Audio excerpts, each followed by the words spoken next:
Patriarchy. Isn't this a nice place to do this video, though? Patriarchy.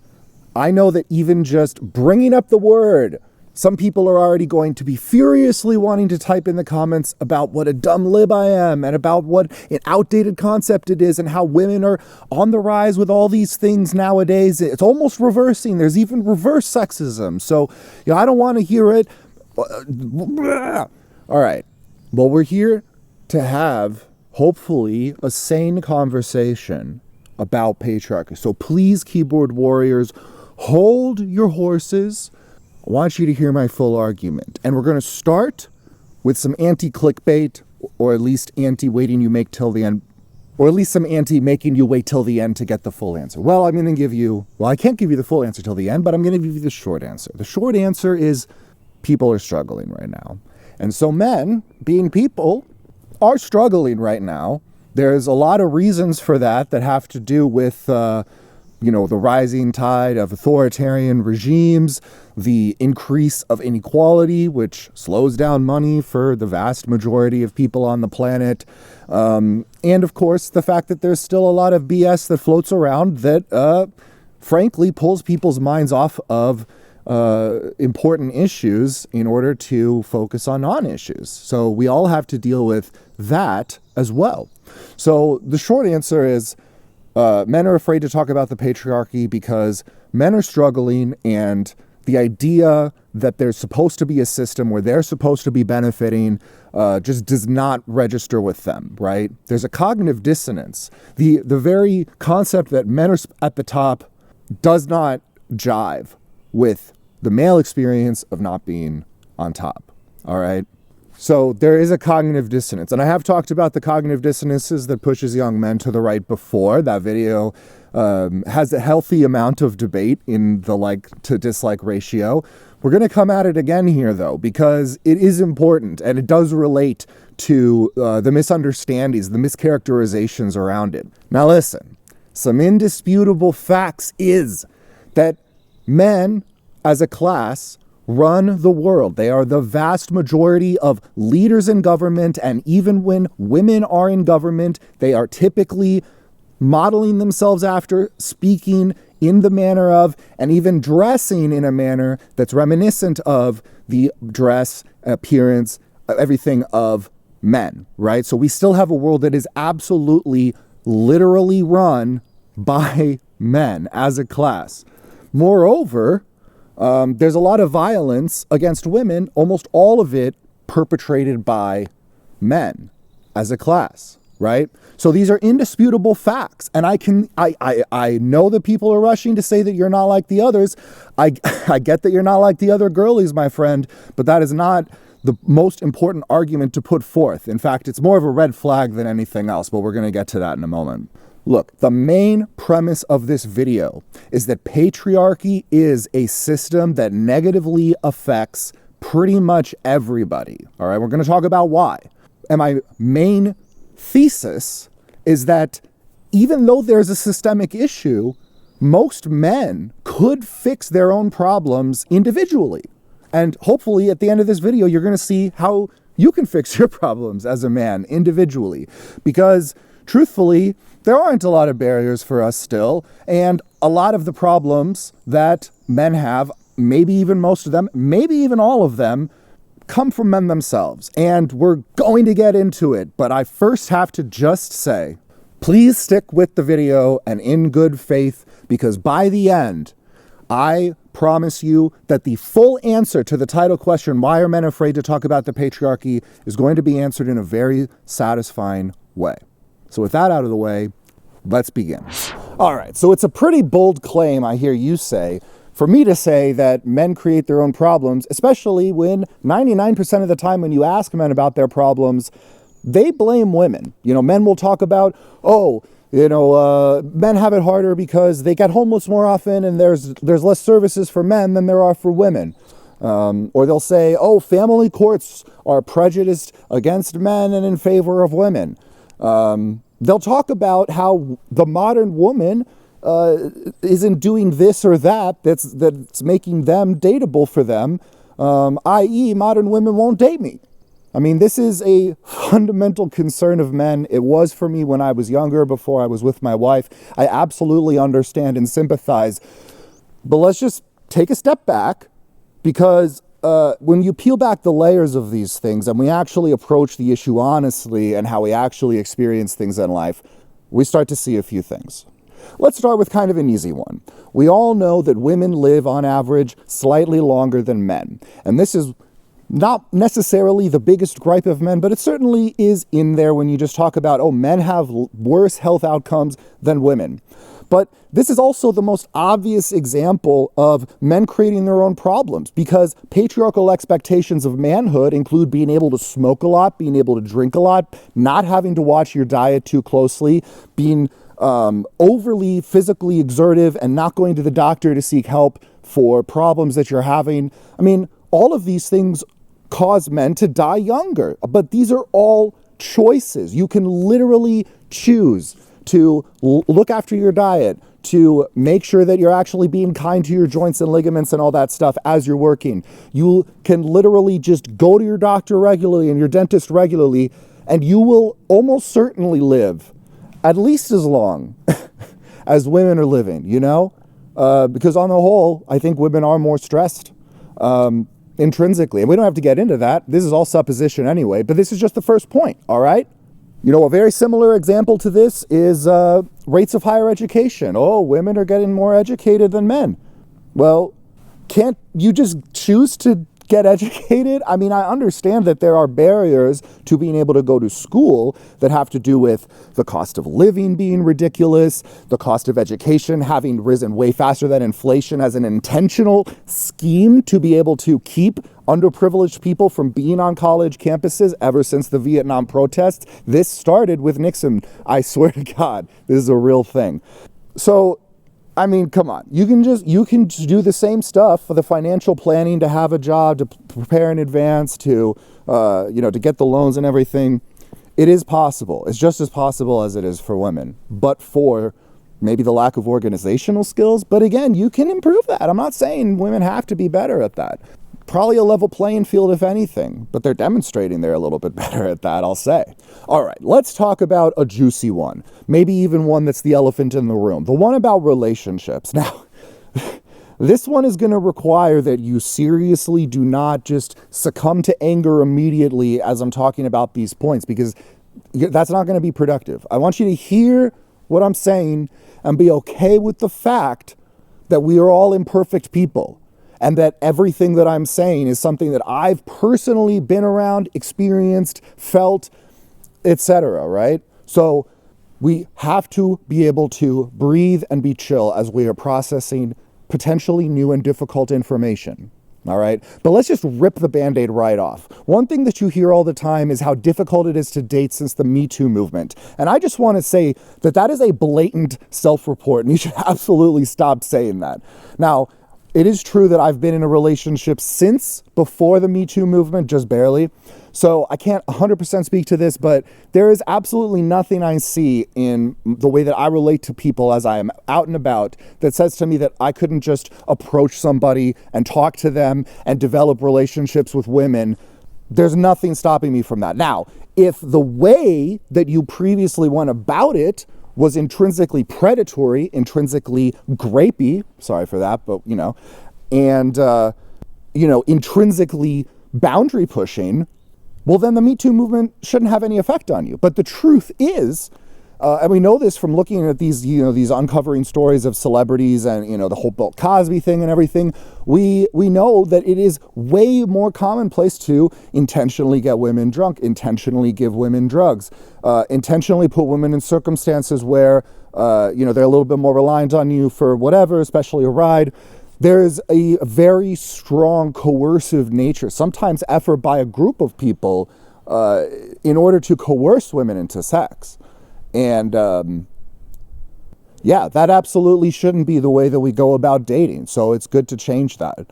Another thing that's going to come up a lot in relationship talk is about balance. Women work pretty much as men work, probably a little bit. In some cases, they're working more. They're taking care of their broke ass boyfriends. But there's still so many expectations of women taking care primarily of children or of the house, or men just using willful incompetence or learned incompetence or malicious compliance in order to not have to do basic things. You know, I watched some of these videos where these women are posting about their boyfriends who don't know how to start the washing machine, but are literally an engineer who knows how to fix the washing machine. I mean, this is absolutely willful ignorance. This is absolutely a malicious attempt. This is not just was not taught this, all right? These are basic things. If you get outside of your head for a second, you realize aren't a big deal to do. But the trap, and this is the patriarchal trap, this is the reason for the malicious compliance on the part of men who won't do the dishes properly so they don't get asked to do it again. The problem is a mindset that men are supposed to be leaders. And if you start doing too much grunt work, then you're going to lose that leadership position, that privileged position. If you cave here, you're going to have to cave in general. And not only is that extremely short-sighted and not true and trains you to have blinders on such that you are abusive to your partner and then don't realize till you're divorced and still can't see it, what you did because you have the blinders on.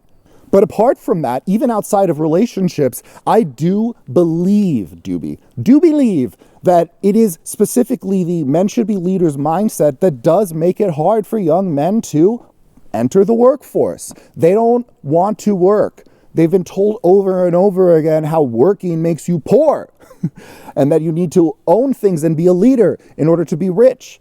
And there is truth to that because we live in a messed up society where that's the case. But that's capitalism. Again, the common enemy of us all. Men will regularly talk about their financial burdens, but, you know, they still expect of themselves to do things like pay for all the first dates, pay for this, pay for that, when they're not really making more than their female counterparts nowadays. They have warped expectations for what their money's supposed to be able to do. And they also have warped expectations for like how far in the future they're supposed to plan. Men, and myself included, tend to just be worse at the financial planning aspect that makes money go further in the first place. Women have been picking up the slack for so long. Secretaries in offices, accountants in offices that are women actually doing the work to make sure that the books are balanced after the men frivolously spend money on their whims and emotions while telling women that they shouldn't have access to money because women are too emotional. There is a huge projection, a huge double standard here, and it all comes from within. All right? Men talk about loneliness, but they also have the patriarchal expectation to not show their emotions healthfully, to not seek out mental health treatment, to not form bonds with people that include talking about emotions and asking about people's emotions and actually practicing communicating with women in a way where they're actually listening when the woman is saying something. Yeah, they're going to be lonely. Right? Those aren't the right behaviors to not feel lonely, and men are doing it systemically and then blaming women for the loneliness when you could fix yourself. You could fix the toxicity that you bring, the toxicity that is the reason why there aren't male homeless shelters, or at least nearly as many. It's not that they don't get made. It's not that they don't get founded. They can't stay open. They're not sustainable. Story after story I found. I saw an anecdotal story that I tried to find for this video where it was unsustainable because most homeless shelters require people pitching in for a lot of the domestic work. It's not like they have, endless funds to just actually have people looking around. So the women have no problem with that, but the men simply refuse to do it. So it's economically unsustainable. In looking for that story, I found dozens of others of homeless shelters shutting down simply because the men who were using them were just simply so toxic to the community around that it was unsustainable. It was actually adding crime. This is not a problem of society doesn't care about men. This is a problem that men shit on society and expect it not to be a problem. It's very, very frustrating to see men so consistently call women emotional, think they're being logical, think that they deserve the higher placement that patriarchy in name says that they should have. But then, even when they do have it, like we have a bit more physical strength on average than women, we're still like, but we do have the bigger strength, right? Fragile egos, misery, whining and complaining that I have seen a lot of comments of women who just are fed up with. You think that modern women won't date you because of some expectation that's changed from Hollywood liberal media. It's literally just that men are so toxic still, and women have more choice than they had in the past. You know, you can get better. I'm getting kind of heated, but we're almost done with this section, and I'm going to end on a banger. Because this is one that you hear about all the time. Family courts. Now, I hear you, good fathers out there. I hear you, people in situations where the mother was a problem and the court sided with her. But for the love of God, don't think that it's a mystery why. After hundreds, thousands of years of men being inattentive parents who willfully turn on blinders to the skills necessary to properly look after children, who are the primary abusers and rapists, if you will, of all these children and women everywhere, and you're confused why the modern court system, which is based on what actually happens in the world and managing it, is going to just default to assume that woman is a better choice? All right? Just take it on the lip, my brother. It's okay. We deserve it.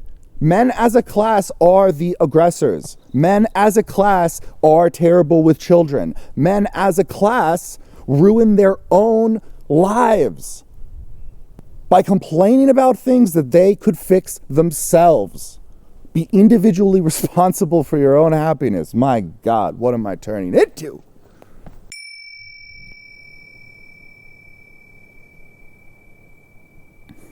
Okay, had a second to calm down. I was the one that asked you to make it through the video, so, you know, I can get heated, and I think that's a good thing too, but I definitely want to address something that very often gets left out of the conversation, and that's that there are many good parts of masculinity, many aspects of being a man that are totally fine, totally pro-social, being strong, being interested in being strong, being really passionate about things and being excited to share those things with others, wanting to be providing for people, wanting to have a beard. And women, for their part, straight women, are usually attracted to masculinity. And here I want to talk about a genuine misunderstanding that gets passed around a lot. By Andrew Tate, basically saying that you have to sex traffic women in order to date them. Similar ideas that were passed along to me when I, in between my two longer relationships, had a few years where I was just, wanting to have a lot of partners and wanting to scratch that itch of validation and falling into all the traps. So I totally get this. However, there's this idea that because women, want to be dominated or whatever, that justifies overly forward behavior, stalking behavior, overly aggressive behavior, boundary pushing. And that just couldn't even be further from the truth. And even assuming that, any given woman in particular does have that fetish. The thing about it is, and there's very interesting research on this. I was watching a Dreg video. Is that how you say that YouTuber's name? I don't know. But I'll link this stuff. But basically, fetish is kind of inverse of political ideas. So if you look up like corn searches by region, and of course I'm not doing the, anyways, like in Texas, they're looking up trans corn a lot more. In the South, they're looking up interracial corn much more.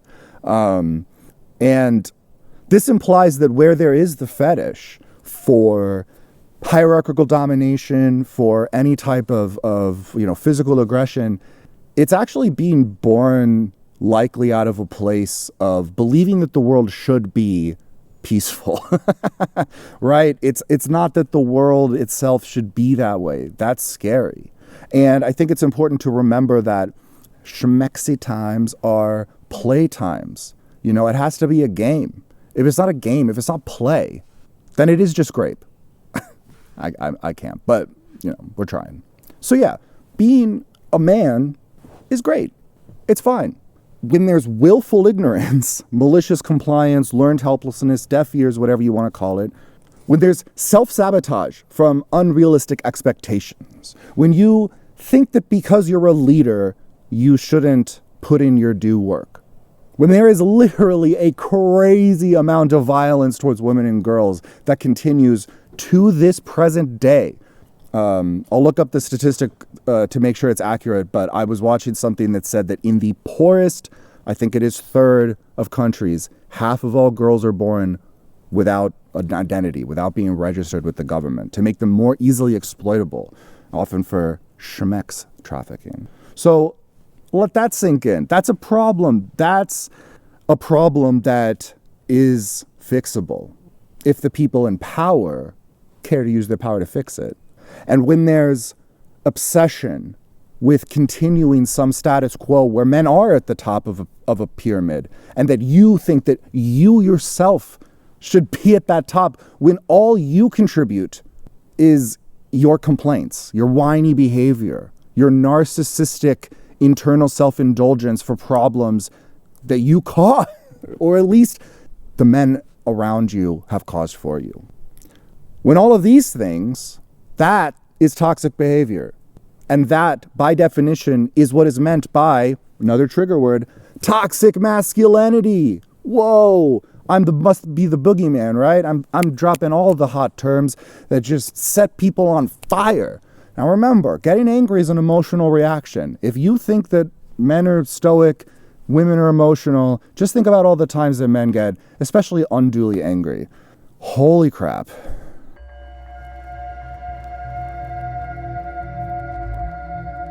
Men, it's not that hard. Simply improve communication skills, be taking care of your health, both physically and mentally. Don't be a creep, a stalker, or a predator, and be doing things that make you genuinely happy. And I promise you that you're going to be going 10 times further in this life if you feel like you're struggling now. It's important to remember, this is, I hope, the key moral of this story, that what we do for the world is not just what we put out into the world. And a lot of the traditional masculinity has to do with valuing ourselves based on what we give the world. Well, what we give the world is not just what we do actively for the world, the things we build, the things we provide. It also has to do with avoiding the things that cause harm. And especially when humans would much, much rather be risk averse than reward, impatient. Especially when damage is typically orders of magnitude more difficult to rebuild than building something in the first place. I think it's imperative to recognize that as a species, we have a lot of anger, and that anger has to be managed. In my personal history, my family tree has a lot of anger in it. And I'm a pretty chill person now, and a lot of that is inextricably linked to my relatively chill life that I've been able to maintain for myself, acquire, whatever.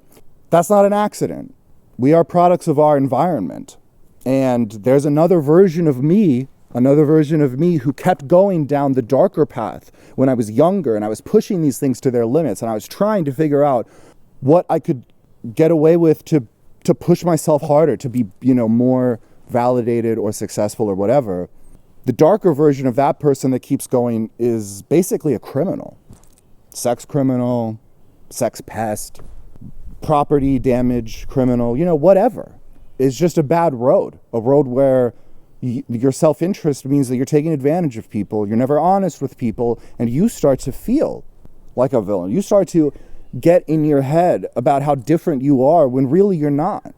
I am literally in charge of a 260-pound, muscle-bound, brained-up potential killing machine, potential scourge on society, potential villain. And while I don't want to set the bar in hell by just saying don't be literally the worst person ever and you're doing something good, if you would otherwise be doing that worst thing and you're avoiding it, that is something. That is huge. That might even be more significant than the things you actively build. I'm just reminded on the spot of a similar thing where they say in economics that you should deal with your debts before investing because your debts are probably going to have a higher percentage than the investing is going to yield. It's the same principle. avoid damage is actually bigger gains than even direct gains themselves. So with all this in mind, the full answer to why are men afraid to talk about the patriarchy? They're afraid to confront these issues. They're afraid to look at themselves, to look at their society, to look at their cultural expectations that have been programmed to them since childhood. And that's okay. It's okay to feel fear. But fear is the path to the dark side. And so if anything I have said in this video has resonated with you and has made sense to you, try to memorize it, try to internalize it, because point by point, we can help each other, men, get it before we're all just left behind by super genius women who are organized and actually getting stuff done. Probably giving us shelters that we can use too while they're at it, just because there's leftover. Fuck. Anyways, core message of this video is, men, we gotta do better, but we can. Thank you for watching. It has been just a thought. Please share your own below. I did it! I literally just realized this, but given Yoda's syntax, shouldn't he say, the path to the dark side, fear is... Mind-blowing stuff, man. Anyway, I love Star Wars. Maybe we should do some more Star Wars stuff. Let me know what you think. I guess I should say the normal stuff now. Slike and LeBlike. Blike and Sublime. Bike and Sublime? Trike and a dime? Okay. Well, be you. Thanks for watching.